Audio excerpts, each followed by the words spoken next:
Hey dude, welcome to all. நான் முத்துக்குமார். இந்த ஒரு கொரோனா வைரஸ்ல ஒவ்வொரு நாடு அவங்களோட முயற்சி போட்டுட்டு தான் இருக்காங்க. எப்படி இந்த ஒரு கொரோனா வைரஸ் கட்டுப்படுத்தலாம், இதுக்கு ஒரு தடுப்பு மருந்து எப்படி கட்டுப்படுத்தலாம் அப்படின்னு கண்டுபிடிக்கலாம் அப்படின்னு தான் ஒவ்வொரு நாடும் அவங்களோட முயற்சி போட்டுட்டு இருக்காங்க. ஆனா ஏகப்பட்ட முயற்சிகள் போட்டாலும் ஒரு தோல்வியில தான் முடிஞ்சிட்டு, ஒரு சின்ன ஒரு தோல்வியில தான் முடிஞ்சது.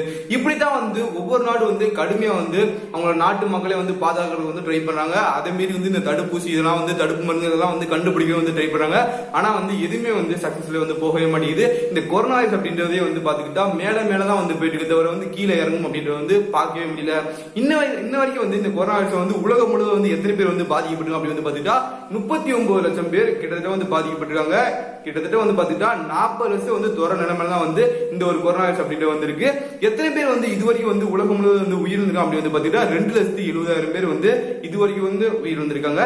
எத்தனை பேர் நேற்று மட்டும் புதுசா தமிழகத்துல பாதிக்கப்படும் அப்படின்னு பாத்துக்கிட்டா 600 கேஸ் புதுசா அட்டனா இருக்கு. இந்த ஒரு நிலைமை பாத்துக்கிட்டா லாக்டவுன் இருந்தும் இந்த கொரோனா வைரஸ் அப்படின்னு மேலதான் போயிட்டு தவிர கீழே இறங்கின பாடே கிடையாது. இதுல பாத்துட்டா தமிழகத்துல புதுசா இந்த டாஸ்மாக் எல்லாம் திறந்துட்டாங்க. இன்னும் எக்ஸ்ட்ரா எத்தனை கொரோனா வைரஸ் எத்தனை பேருக்கு புதுசா வரப்போகுது அப்படின்னு நிலைமை தெரியாத ஒரு சூழல் தான் இருந்திருக்காங்க. இந்த ஒரு சூழலே இந்த ஒரு டாஸ்மாக் அப்படின்னு திறக்கணும் அப்படின்னா எல்லாத்தோட ஒரு மிகப்பெரிய ஒரு கருத்தா இருக்கு.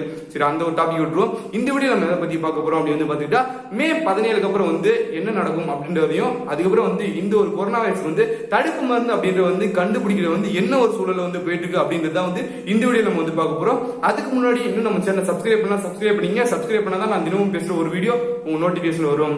மே 17க்கு அப்புறம் என்னதான் நடக்கும் அப்படின்னா எல்லாத்துக்குமே தோன்ற ஒரு விஷயமா இருக்கு. கிட்டத்தட்ட 40 நாளுக்கு மேல கிட்டத்தட்ட ஒரு 2 மாசத்துல இந்த லாக்டவுன் அப்படின்னு போட்டுட்டாங்க. இப்ப இந்த ஒரு கொரோனா வைரஸ் அப்படின்னு எங்கேயுமே கட்டுப்படுத்த முடியாத சூழல் தான் போயிட்டு இருக்கு. தமிழகத்திலேயே கட்டுப்படுத்த முடியாத சூழல் தான் போயிட்டு இருக்கு. நம்ம எல்லாருமே கண் கூட பார்த்துட்டு தான் இருக்கோம். இப்படி இருக்க ஒரு சூழலே இந்த ஒரு கொரோனா வைரஸ் லாக்டவுன் இன்னும் இதுக்கு மீறி இந்த 3வது லாக்டவுன் மீறி எக்ஸ்ட்ரா இன்னொரு லாக்டவுன் போட்டா கண்டிப்பா இந்த பொருளாதார நெருக்கடி அப்படின்னு ரொம்ப அளவுக்கு ஏற்படும். யாரு கையில இப்போதைக்கு யாருமே வேலைக்கு போக முடியாத சூழல் எல்லாத்தையும் கையில பண பற்றாக்குறை அப்படின்னு இருந்துட்டு இருக்கு. எல்லாத்தையுமே ஒரு தெரிஞ்ச விஷயம் தான். இப்படி இருக்க சூழல் மே 17 இந்த கொரோனா வைரஸ் அப்படின்னு கொஞ்சம் கட்டுப்பாட்டுக்குள்ள இருந்தா இவ்வளவு லாக்டவுன் போட்டு இத்தனை நாள் வீட்டுல இருந்தோம் ஒரு கட்டுப்பாட்டுக்குள்ள இருந்தாலும் அதுக்கு மேல கொஞ்சம் லாக்டவுன் எக்ஸ்டெண்ட் பண்றதுக்கு யோசிப்பாங்க. அதே மாதிரி இந்த லாக்டவுன்ல இருக்கும் போதே இந்த ஒரு கொரோனா வைரஸ் அப்படின்றது மேல போயிட்டு இருக்கும்போது அவங்க இதுக்கு மேல எப்படி லாக்டவுன் அப்படின்னு வச்சிருக்க முடியும், அவங்க எப்படி யோசிப்பாங்க. யோசிச்சு பாருங்க, கிட்டத்தட்ட லாக்டவுன் வச்சிருந்தோம் இவ்வளவு பேர் பாதிக்கப்படுறாங்க. அப்புறம் அப்ப அது மட்டும் இல்லாம இன்னொரு பிரச்சனை, இந்த சைடு இன்னொரு பிரச்சனை அப்படின்னு பாத்தீங்கன்னா இந்த ஒரு பொருளாதார நெருக்கடி அப்படின்னு எல்லா பக்கம் பண பற்றாக்குறை அப்படின்னு ஏற்படுது. அப்படி இருக்க சமயத்துல நேத்து பாத்துக்கிட்டா மத்திய சுகாதாரத்துறை அமைச்சகம், மத்திய சுகாதார இணை இயக்குனர் லாவ் அகர்வால் அவர் நேத்து சொல்லியிருந்தாரு, கொரோனாவுடன் வாழ பழகுங்க அப்படின்னு சொல்லிட்டாரு. இது என்ன கொரோனாவோட வாழ கத்துக்கணும் அப்படின்னா என்ன அப்படி கேட்டீங்கன்னா, எல்லாருமே இந்த லாக்டவுன்ல இந்த கொரோனா வைரஸ் அப்படின்னு மீறி தான் போயிட்டு இருக்கு.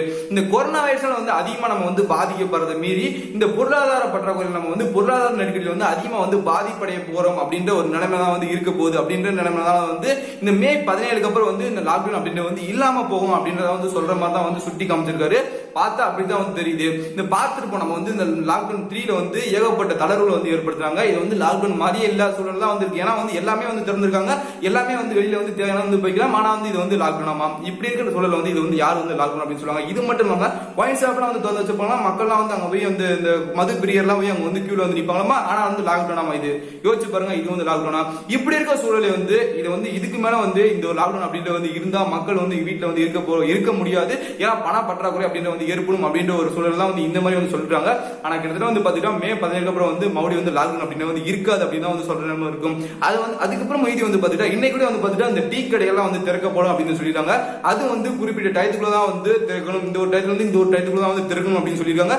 கிருமி நாசினி 5 நேரம் அடிக்கணும் அப்படின்னு சொல்றாங்க. இது மட்டும் இல்லாம அங்க யாரு வாடிக்கையாளர் அங்க உட்கார கூடாது, அங்க யாரு நிக்க கூடாது, டீ கடையில டீ யாரு குடிக்கூடாது, பார்சல் மட்டும் தான் கொடுக்கணும். இப்படிலாம் மிக ஒரு கட்டுப்பாடான ஒரு இதெல்லாம் இதெல்லாம் திறக்கிறது தளர்வுகளை ஏற்படுத்தாங்க. அதே மாதிரி போச்சுன்னா கடைகள் மூடப்படும் இப்படிலாம் சொல்லியிருக்காங்க. இதெல்லாம் பார்க்கும்போது மே 17க்கு அப்புறம் முக்கியமா கட்டுப்பாடுகள் வெளியில மக்கள் நடமாடிக்கலாம். ஆனா ரொம்ப கடுமையான ஒரு சூழல் தான் வெளியில ஒரு இருக்கும் அப்படின்னு தான் தெரிய வருது. எங்கேயாவது வெளியில போனா 2 பேரும் சேர்ந்து போக கூடாது. கண்டிப்பா மாஸ்க் போட்டுரும். வாகனத்துல போகும்போது கண்டிப்பா எல்லாரும் மாஸ்க் போட்டுக்கணும். ஒரு 100 பேர் இருக்காங்கன்னா இப்ப ஒரு தொழிற்சாலை இருக்குன்னா 100 பேர் இருக்காங்கன்னா அந்த ஒரு தொழிற்சாலை 50 பேர் மட்டும் தான் வேலை பார்க்கணும். இந்த மாதிரி ஒரு கட்டுப்பாடான ஒரு சூழல் சூழல் வந்து ஏற்படும் அப்படின்னு வந்து மே 17 அப்புறம் வந்து நல்லா வந்து தெரிய வருது. இப்பயே வந்து நம்ம வந்து பார்த்திருப்போம், நிறைய தொழிற்சாலைகள் வந்து பாதிக்கு பாதி ஆள் வந்து வேலை பார்க்கணும் அப்படின்னு சொல்லியிருக்காங்க. கண்டிப்பா வந்து மே 17 அப்புறம் வந்து இந்த மாதிரி ஒரு சூழல் தான் வந்து ஏற்படும். அடுத்ததா ரெண்டாவது வந்து இந்த தடுப்பூசி, இந்த தடுப்பு மருந்து அப்படின்றது வந்து கண்டுபிடிக்க வந்து என்ன நிலைமையில வந்து போயிட்டு இருக்கு அப்படின்னு கேட்டீங்கன்னா, சீனா தான் வந்து வெறித்தனமா வந்து வேற லெவலில் வந்து கண்டுபிடிக்கிறதுக்கு வந்து உருவாக்கிட்டு இருக்காங்க. அது வந்து ஏகப்பட்ட முறையில வந்து ரொம்ப வந்து தீவிரமா வந்து இறங்கிட்டாங்க அப்படின்னு சொல்ற நிலைமையில தான் வந்து இந்த தடுப்பு மருந்தை வந்து கண்டுபிடிக்க வந்து ரெடியா வந்து இருந்துகிட்டு இருக்காங்க. எந்த நிலைமை வந்து இந்த தடுப்பு மருந்து அப்படின்னு வந்து கண்டுபிடிச்சோம் அப்படின்ட்டு சீனா வந்து ஒரு வார்த்தையை வந்து சொல்ல போறோம் அப்படின்ற ஒரு நிலைமையில தான் வந்து சொல்லிட்டு இருக்காங்க. என்னடா அப்படின்னு வந்து கேட்டீங்கன்னா, நம்ம எல்லாருமே வந்து தெரியும், இந்த சீனால இருந்தா வந்து இந்த கொரோனா வைரஸ் அப்படின்னு வந்து பரவுச்சு அப்படின்னு வந்து தெரியும். இந்த ஒரு சீனா நாடு வந்து இந்த ஒரு தடுப்பு மருந்தை வந்து கண்டுபிடிச்சனாச்சு வந்து நம்ம எல்லா நாடு வந்து இந்த சீனால தான் வந்து கோபமா இருக்கும். இதுல வந்து கொஞ்சம் வந்து தெரிஞ்சுக்கலாமே அப்படின்னு வந்து சீனா வந்து நினைக்கிறாங்க. அதே முக்கியமா வந்து சீனா வந்து கண்டுபிடிச்சாதான் வந்து அமெரிக்காவோட கோபத்தெல்லாம் வந்து கொஞ்சம் வந்து கட்டுப்படுத்த முடியும் அப்படின்ற நிலைமையில வந்து சீனா வந்து இருந்துருக்கு. அதனால வந்து பாத்தீங்கன்னா சீனால வந்து 5 நிறுவனம் வந்து ரொம்ப முன்னிலையே வந்து தீவிரமா வந்து இந்த தடுப்பு மருந்தை வந்து கண்டுபிடிச்சு கடைசி நிலைமையில வந்து நிக்கிற மாதிரி தான் வந்து சொல்லிட்டு இருக்காங்க. உலகத்துல வந்து பாத்துக்கிட்டா ஏகப்பட்ட நாடுகள் வந்து அமெரிக்கா, ஆஸ்திரேலியா, இது மட்டும் இல்லாம ரஷ்யா, அந்த மாதிரி வந்து ஏகப்பட்ட நாடுகள் வந்து இந்த தடுப்பு மருந்து வந்து கண்டுபிடிக்க வந்து ரொம்ப வந்து தீவிரமா வந்து ஆராய்ச்சி பண்ணிட்டு தான் வந்திருக்காங்க. கிட்டத்தட்ட வந்து பாத்துக்கிட்டா 100 நிறுவனங்கள், உலகத்துல வந்து 100 நிறுவனங்கள் வந்து ரொம்ப வந்து தீவிர ஆராய்ச்சியில வந்து இருந்துட்டு இருக்காங்க. இதை வந்து பாத்துக்கிட்டா சீனா வந்து சினோவே பயோடெக் அப்படின்ற ஒரு நிறுவனம் வந்து ரொம்ப வந்து தீவிரமான வந்து நிலையில வந்திருக்காங்க. கடைசி ஸ்டேஜ்ல வந்து இருக்கிறதா வந்து சொல்லியிருக்காங்க. இந்த சினோவே பயோடெக் அப்படின்ற இந்த ஒரு நிறுவனம் வந்து பாத்துட்டா இந்த சார்ஸ் அப்படின்ற ஒரு வைரஸ் நோய் வந்து கிளம்பு சொல்லி சொன்னாங்களா, அந்த ஒரு வைரஸ் நோய் வந்து கிளம்பும்போது கூட வந்து இந்த ஒரு நிறுவனம் தான் வந்து இதுக்கு வந்து தடுப்பு மருந்து வந்து கண்டுபிடிக்கிற கடைசி ஸ்டேஜ்ல வந்து இருக்கும்போது வந்து அந்த சார்ஸ் அப்படின்ற ஒரு வைரஸ் நோய் வந்து காணாம போச்சு அப்படின்னு சொல்றாங்க. கடைசி நேரத்தில் வந்து தடுப்பு மருந்து அப்படின்ற வந்து கண்டுபிடிச்சு கையில் வைக்கும் போது இங்க சார்ஸ் வைரஸ் அப்படி வந்து சுத்தமா வந்து காணாம போச்சு அப்படின்னு சொல்றாங்க. இப்படிதான் வந்து அந்த சினோவே பயோடெக் அப்படின்ற அந்த ஒரு நிறுவனம் வந்து இந்த ஒரு கொரோனா வைரஸ்க்கு வந்து தீவிரமான நிலையில வந்து நாம வந்து இருக்கிறோம். இது வந்து எப்பனாலும் நான் வந்து கண்டுபிடிச்சோம் அப்படின்னு சொல்லுவோம் அப்படின்ற ஒரு நிலைமையில தான் வந்து அவங்க வந்து சொல்லிட்டு இருக்காங்க. கிட்டத்தட்ட வந்து பாத்துக்கிட்டா அவங்ககிட்ட வந்து கேட்கும்போது, இதை பத்தி வந்து கேட்கும்போது, இந்த ஒரு தடுப்பு மருந்து அப்படின்ற வந்து கண்டுபிடிக்கிறதுக்கு நாங்க வந்து ஒரு 10 வருடம் ஆகும் அப்படின்னு சொல்றாங்க.